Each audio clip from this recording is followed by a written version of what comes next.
Maithili express की शानदार प्रस्तुति।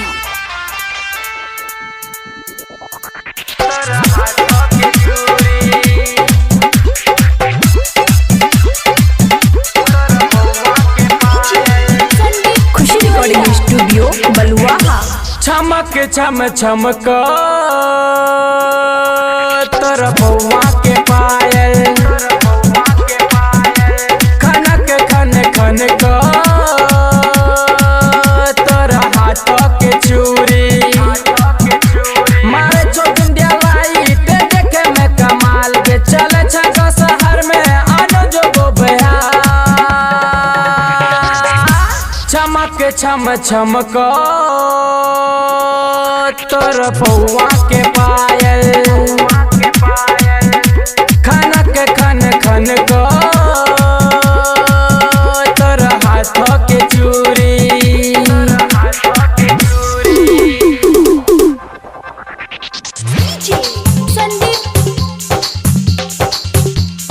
खुशी रिकॉर्डिंग स्टूडियो बलुआहा।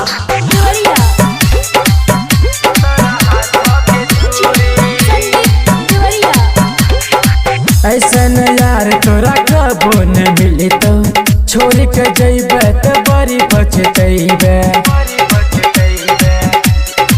गे छोरी ऐसन यार तोरा कबो न मिले तो छोड़ के जइबे तो बड़ी पछतइबे।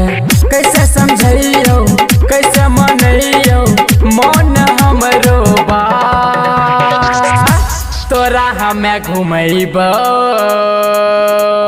रूपौली बाजार।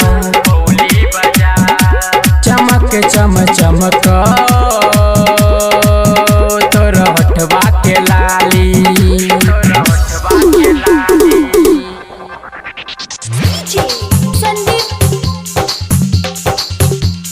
खुशी रिकॉर्डिंग स्टूडियो बलुआहा।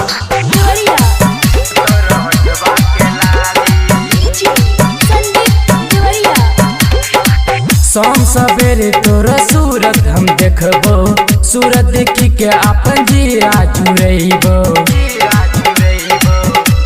सुन जानू शाम सवेरे तोरा सूरत हम देखबो, सूरत देखी के अपन जीरा जुड़ैबो। पटना ले जइबो एयरपोर्ट घुमैबो मन हमरो बा, सनम नहीं माने आमद बाके बा। चमक छम छमक तोर बउआ के पायल,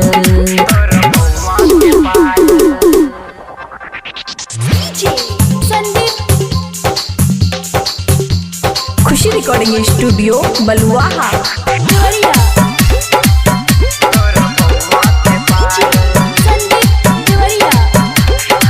कतनो बही सुना पूर भैया, कोरम लेके सुतै तो अनुजबा। सुन जानू कतनो बही सुना पूर भैया, कोरम लेके सुतै तो अनुजबा। ना होई गजन हो जेबू मगन, अनुजबा करे दिह खे। चमक छम छमक तोर बउआ के पायल, खनक खन खन को तोर हाथ के चूड़ी। खुशी रिकॉर्डिंग स्टूडियो बलुआहा।